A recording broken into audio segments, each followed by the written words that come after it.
Hello, welcome back to I Didn't Know, the channel that loves to uncover the quirkiest, most interesting things from around the globe. Today we're venturing across the pond to the land of crumpets, queuing, and roundabouts. Yes, you guessed it, the United Kingdom. Number 10, when left is right and right is wrong. Britain is a land of unwritten rules and peculiar driving regulations. It starts with them driving on the left, perhaps to be ready to fight off enemies with a sword from the right hand. Not a daily concern these days, admittedly. On multi-lane roads, the right lane is purely for overtaking, and lingering there can earn you a hefty fine from the police. The same goes for undertaking or overtaking from the left, as it can be seen as dangerous driving. As for manual cars, they rule the roost, making up around 70% of vehicles on the road. Cheaper and more challenging, manual cars are a rite of passage for most UK drivers, and as passing your driver's test in an automatic will prevent you from legally being able to drive a manual, most learn to drive and pass their test in a manual car, allowing them to drive either, resulting in it being easier to stick with what you know. Though this is changing with the increased sale of hybrid and electric cars, we may see manual cars vanish in the future. Number 9. Popcorn, hold the butter. Picture this. It's movie night in the UK. The latest Marvel blockbuster has hit screens, and you're geared up with a snack in mind, buttery popcorn. But alas, most UK cinemas don't serve this American classic. Instead, popcorn here comes in two types, sweet or salted. Why, you ask? It's a bit of a mystery, possibly related to avoiding buttery messes or simply British preference. Just know that if you're craving a drizzle of golden, buttery goodness over your popcorn, you might be left high and dry in the UK. It might seem strange to some, but this is just one of the charming cultural quirks that makes global travel fascinating. Number 8. Washing machines in the kitchen, really? Most people know now that most British homes often place washing machines in the kitchen. This habit has roots in older architectural designs when plumbing was primarily only available in kitchens, the same reason you will mainly find the bathroom above the kitchen. With UK homes generally being smaller than those in the US, it's a matter of making the best use of available space. While some modern or renovated homes now feature separate laundry rooms, many continue to ingeniously adapt existing spaces, fitting washing machines under stairs or even in bathrooms. And for the many homes with space for just one appliance, washer dryers, which combine both functions, are quite common, despite being slower and less efficient than separate units. Number 7, it's MOT time. Every year, British car owners scramble to get their vehicles MOT tested, usually in the last minute, a crucial examination to ensure roadworthiness. The Ministry of Transport test checks safety features such as seatbelts and lights, as well as mechanical components like brakes and shock absorbers. They also check vehicle emissions. This part is similar to smog tests in certain US states. Vehicles in the UK must pass the MOT to be deemed fit for the road.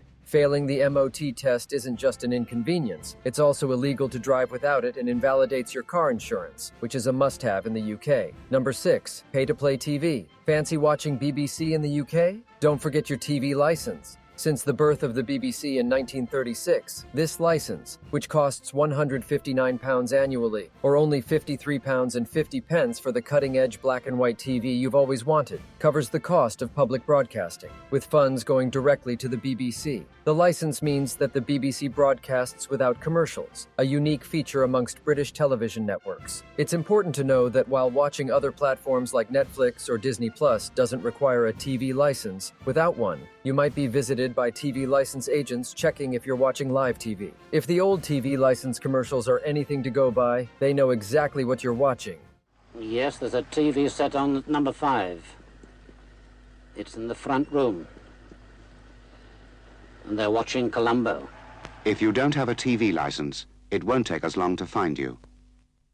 Number 5. Ingenious British plugs. British electric plugs might look big and bulky, but they're built that way for safety reasons. The British plug features a longer earth or ground pin that opens tiny doors on the live and neutral sockets in the outlets, a clever design to prevent accidental shocks. Furthermore, halfway up the live and neutral pins are insulated, reducing the chance of accidental electrical contact if not fully plugged in. Inside, you'll find a cheap replaceable fuse and 3 color-coded wires. Blue to the left for neutral, brown to the right for live, and up top, green and yellow is the ground wire. Interestingly, you'll notice the ground wire has a tiny bit of slack. If the entire cable is yanked out of the plug, the live and neutral will disconnect before the ground, further preventing accidental shock. But be cautious of loose plugs on the floor. Stepping on one might be more painful than stepping on a rogue Lego. Number 4. A British liquid lunch. In the UK, beer isn't merely a drink, it's an institution, steeped in tradition and camaraderie. Whether it's a sunny afternoon cold lager or a local brewery's brown ale beer, drinking is intrinsic to British social life. You may even find at lunchtime a local pub full of what appears to be half an office building relieving work stress with their colleagues over a liquid lunch. It goes beyond quenching thirst. It's a medium for connecting with friends, engaging in hearty debates, or indulging in a jovial pub quiz. British pub culture isn't simply about beer, it's about community and entertainment. Unfortunately, pubs are in decline and are closing down frequently in recent years. So if you're in the UK, join a pub gathering for an authentic British experience. Good cheer, quiz games, and of course, a delicious pint while you still can. Number 3. Chips versus fries, the showdown. As everyone knows, when you visit Britain, a staple food you must try, specifically from a proper chippy, is of course fish and chips. But did you know in Britain they do also have fries? That's right. If you were to visit a British supermarket like Tesco or Asda, you will find sitting right next to the chunky chips, the thinner, slender fry, even labeled as such. This probably adds to the confusion when most Brits call them chips, but expect to receive looks of disgust if you serve fries alongside a crispy, flaky, battered cod. In the UK, fries are a type of chip. Simply, all fries are chips, but not all chips are fries. The food confusion doesn't just stop with fried potatoes. We know cookies equals biscuits in the UK, but in Britain, they do also have cookies. Anything really with a chip in it is a cookie, whether it be chocolate chip or raisin. Cookies are sold and loved throughout the UK. Anything else is probably just a biscuit. Now pass me that hobnob biscuit and a cup of tea. I'm going in for 2 dunks.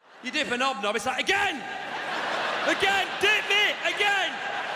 Dip me! Again! I'm going nowhere, me son! Dip me! Dip me! Dip me!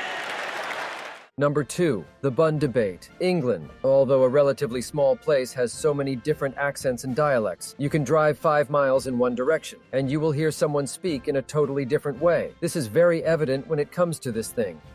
This is a bun, a fluffy round piece of bread perfect for a juicy burger. But in England, this has been the subject of many heated discussions. By far the most common name is a bread roll, or simply a roll. Cob is frequently the most used name in the Midlands. Buns will be heard in the north of England, while barm or barm cake will mainly be heard in the northwest. A little further down, you will hear baps followed by a random assortment of batch, muffin, bread cakes or tea cakes dotted around. So if you're planning on taking a road trip across the UK, don't forget your baps to your batches. Number 1. British TV surprises. Nothing is better than getting home from a long day at work, taking off your shoes, cracking open a cold one, and turning on the TV. But how does the TV differ in the UK? In the UK, the laws around profanity used and nudity is much more lenient than in the US. Just turn on your TV at 10 p.m. and switch to Channel 4 to see the popular dating show Naked Attraction, where contestants strip down and are revealed body part at a time to be chosen as the lucky winner of the date. How do you feel about that penis? I think it would definitely be a big one. Product placement used to be banned in the UK, and still now, the BBC are not allowed to use product placement in any of its programming, and product placement that is on other channels, which is now allowed, are strictly regulated, including no alcohol products, baby milk, gambling product, medication, or junk food. All these contribute to the unique charm of British TV. Tonight his citizens are trying to overthrow him. His critics say he's nuts. He's crackers. He's bananas.